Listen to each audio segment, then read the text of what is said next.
Audio Jungle. Kenapa sholawatan itu bisa jadi obat buat kita? Kenapa bisa mendatangkan semua hajat kita? Ya karena itu adalah mukjizat Nabi Muhammad SAW yang Nabi Muhammad teruskan untukmu, untuk siapapun yang nyambungin dirinya sama Nabi Muhammad. Di masa hidupnya Nabi Muhammad SAW, ada sahabat, banyak sahabat dapetin masing-masing mukjizatnya Nabi Muhammad SAW. Salah satunya Sayyidah Salamah, istri Nabi Muhammad SAW yang namanya Ummu Salamah. Kalau istri Nabi yang namanya Sayyidah Aisyah, istri Nabi yang namanya Sayyidah Khadijah, itu hari-hari ngelihat mukjizatnya Nabi Muhammad, keajaibannya Nabi Muhammad hari-hari.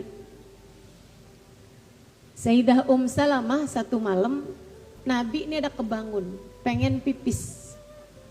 Nih ya. Nabi pengen pipis, biasanya tuh keluar Nabi untuk pipis di tempat mana gitu yang memang beliau suka pipis di sana. Tapi malam hari itu rupanya sudah dekat rasa kepengen pipisnya, Nabi kemudian pipis dan ditaruh pipisnya tersebut itu di mangkok. Habis itu Nabi istinja, Nabi kemudian berwudu. Meskipun teman-teman saudara sekalian saya muliakan, saya baca di dalam kitab fikih. Nah ini ya, ini untuk sekedar membuatmu tahu. Soalnya ada aja nih orang-orang yang roman-romannya model-model muka-muka dalil. Yang kalau apa-apa tuh nanya dalilnya mana? Dikasih ayat berapa? Nah lo nggak tahu gitu kan? Jarang baca Quran jadi nggak paham. Kalau dikasih tahu ada hadisnya bunyinya begini-begini, hadisnya sahih nggak? Padahal kalau kita tanya balik, kamu tahu nggak hadis sahih itu apa? Kagak ngerti. Ada tuh yang modelannya kayak gitu, nggak hadir di mari. Ada. Di sini nggak datang. Tapi ya, buat kalau ada yang nanya-nanya modelan dalil, saya kasih dalilnya. Teman-teman sekalian saya muliakan, saya baca di kitab Al-Bujairami, karyanya Syekh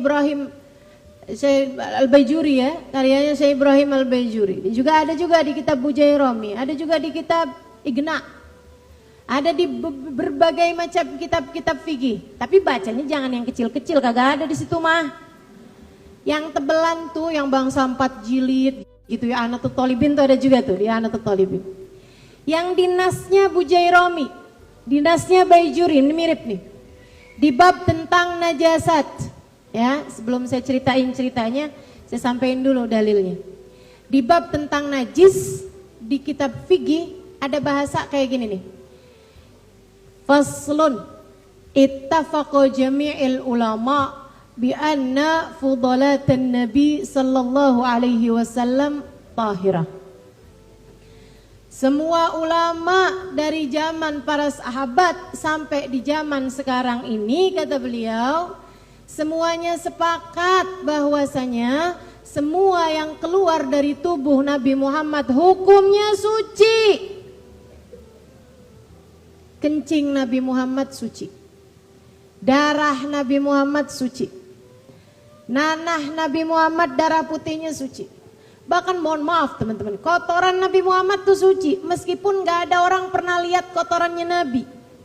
Ketika ditanya sama Sayyidina Ibnu Mas'ud, anta turafikun Nabi sallallahu alaihi wasallam, kamu selalu aja kan dampingin Nabi tuh. Kalau Nabi pengen buang hajat yang disisain cuman kamu, sahabat yang lain suruh jalan semuanya. Pengen tahu dong Nabi kalau buang hajat kayak gimana? Kepo.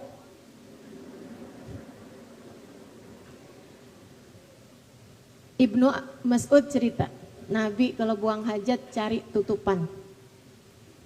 Nabi kalau buang hajat, Nabi itu akan menghindar dari pandangan orang. Nabi Muhammad pas menuju ke tempatnya itu kakinya kaki kiri duluan. Gitu. Saya kadang disuruh nutupin kalau memang tempatnya tidak tertutup, ngadep ke arah sana. Gitu ya. Jadi nabinya dipakein kain gitu kan, ditutupin sama Sayyidina Ibnu Mas'ud. Sayyidina Ibnu Mas'ud ngadep ke depan, nabinya di belakang beliau. Gitu. Sahabat nanya lagi nih, Ibnu Mas'ud, terus siapa yang bersihin kotorannya? Nabi sendiri atau kamu Ibnu Mas'ud? Bukan Nabi, bukan saya. Lah terus? Nabi Muhammad tuh tiap kotorannya jatuh ke tanah, seolah-olah tanah berebut dengan kotoran Nabi Muhammad. Teman-teman saya sekalian, gak ada loh orang maaf, gak ada orang yang diceritakan buang hajatnya tetap menyenangkan selain Nabi Muhammad. Betul gak? Ayo deh, mau ada orang siapa kek mau cerita urusan buang hajat, enak apa kagak dengernya? Mual. Nabi Muhammad doang nih yang begini nih, diceritain segala galak tentang Nabi Muhammad tuh semua indah. Sallallahu alaihi wa ala alihi wasallam. Min ihda mu'jizati, salah satu dari mu'jizatnya baginda kita Nabi besar Muhammad. Setiap keluar set tanah langsung. Enggak usah kamu coba-coba. Baca sholawat yang diajarin Ustazah Amirah. Kali-kali nih sakti buang hajat langsung hilang.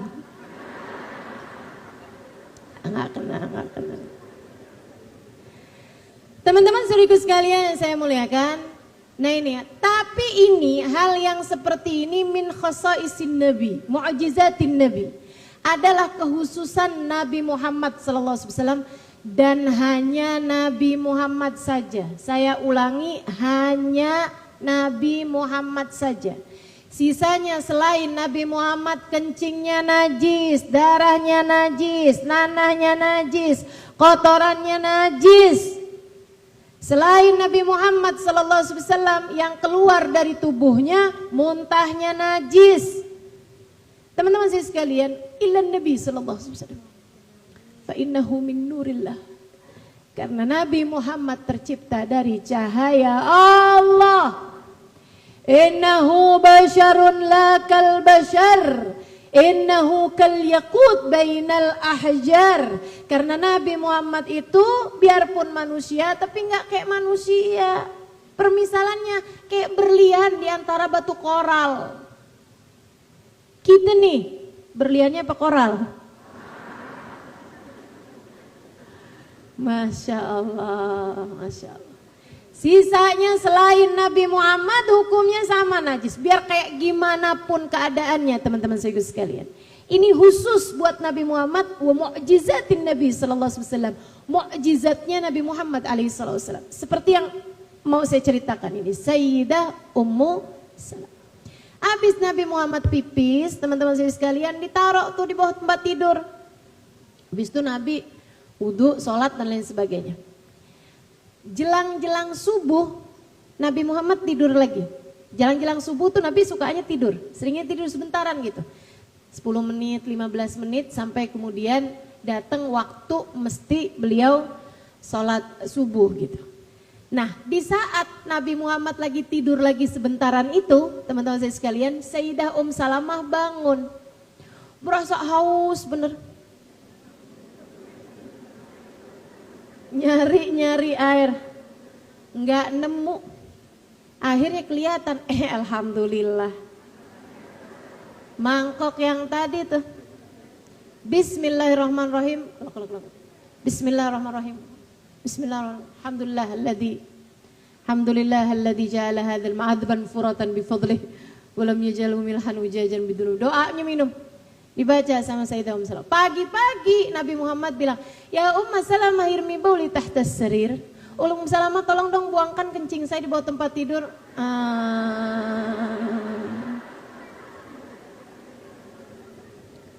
Ahwa bauluka ya Rasulullah. Apakah itu adalah kencingmu wahai Rasul? Iya Salamah. Maaf Rasul. Kenapa? Semalam saya bangun haus Rasul. Saya cari-cari air nemu itu di bawah tempat tidur. Lalak syarita, kamu minum? Iya Rasul, gak tahu kalau itu kencingmu. Apa kata Nabi Muhammad? Idzan la yuji'uka batnu. Kalau gitu mulai sekarang kamu gak akan pernah kenal rasa sakit perut lagi. Salamah nih waktu cerita, beliau bilang, saya tuh dulunya perempuan yang gampang kembung. Kayak siapa? Gampang mules, gampang mual, gampang, istilahnya anak zaman sekarang, orang zaman sekarang, asam lambung naik, GERD istilahnya ya, istilah dokteran. Memang di tempatnya bini dokter gini nih omongannya nih, dari tadi ini kesehatan mulu. Teman-teman sekalian sekalian yang saya muliakan, kata Salamah, sejak secara tak sengaja terminum pipis Nabi Muhammad sallallahu alaihi wasallam, sejak hari itu hilang semua sakit perut saya, sembuh, enggak pernah lagi saya kenal yang namanya sakit perut. Apa tuh? Kembung apa tuh? Mah, mual apa tuh? Enggak ada, teman-teman sekalian. Itu kencing Nabi Muhammad. Kalau orang lain perkara mohon maaf paling kotor, sampah cairan itu kan kencing. Sisa-sisa semua cairan dalam tubuh kita kan kencing. Yang paling kotor, yang paling penyakit, kan begitu ya? Yang paling gak bagus dalam tubuh seseorang. Bagi Nabi Muhammad, gak ada yang gak bagus. Fa innahu nurullah, karena Nabi Muhammad adalah cahayanya Allah.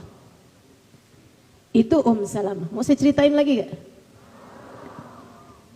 Jam berapa nih?